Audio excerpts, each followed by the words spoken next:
এভারকেয়ার থেকে জিয়া উদ্যান। লাখো হৃদয়ে ভালোবাসায় সিক্ত ছিলেন বিএনপির চেয়ারপারসন বেগম খালেদা জিয়ার শেষ যাত্রা।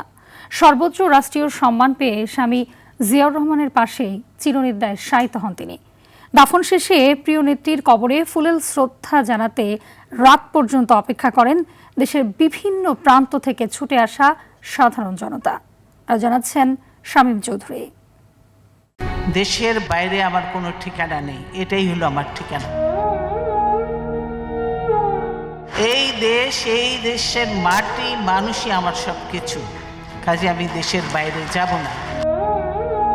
মৃত্যু নিশ্চিত জেনেও গিরিখাতের কিনারায় দাঁড়িয়ে পাহাড়ের মতো বুক চিতিয়ে দৃঢ়তার সঙ্গে এভাবে পৃথিবীর কজনই বা বলতে পেরেছেন স্বদেশ প্রেমের কথা। বুকের ধন সন্তানদের বিপদের কথা জেনেও লড়াই করেছেন দেশের মানুষের অধিকার আদায়ের জন্য।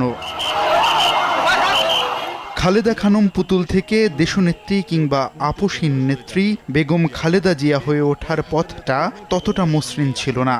শত প্রতিবন্ধকতা আর কণ্টকময় পথ পাড়ি দিতে হয়েছে জীবনের প্রতিটি বাঁকে। চাইলেই পারতেন সর্বোচ্চ সুখ নিয়ে জীবন কাটাতে, অন্যায় মেনে নিয়ে চাইলেন না সে জীবন, বেছে নিলেন এমন পথ যে পথ মিশেছে দেশের সাধারণ মানুষের সঙ্গে।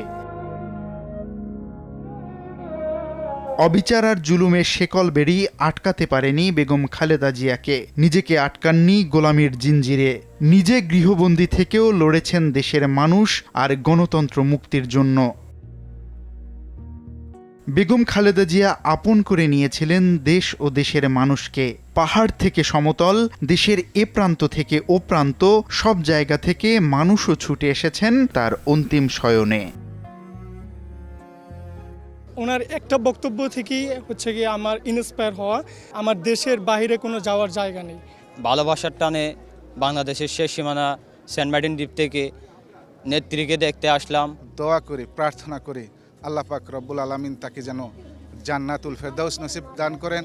এভারকেয়ার থেকে জিয়া উদ্যান মানুষের ঢল ছিল বেগম খালেদা জিয়ার জন্য। সর্বোচ্চ রাষ্ট্রীয় সম্মান পেয়ে স্বামী জিয়াউর রহমানের পাশেই চিরনিদ্রায় শায়িত হন তিনি। ফিরবেন না আর আপোষহীনতার প্রতীক বেগম খালেদা জিয়া, বলবেন না আর প্রিয় দেশবাসী। তবে খালেদা জিয়া নামের মহাকাব্য ধারিত হবে প্রজন্ম থেকে প্রজন্ম। গণতন্ত্রের যে ঝান্ডা তিনি রেখে গেছেন সেটি সামনের দিকে এগিয়ে নিয়ে যাবে তার সন্তান তারেক রহমান, এমন আশায় পুরো দেশ। শামীম চৌধুরী, RTV, ঢাকা।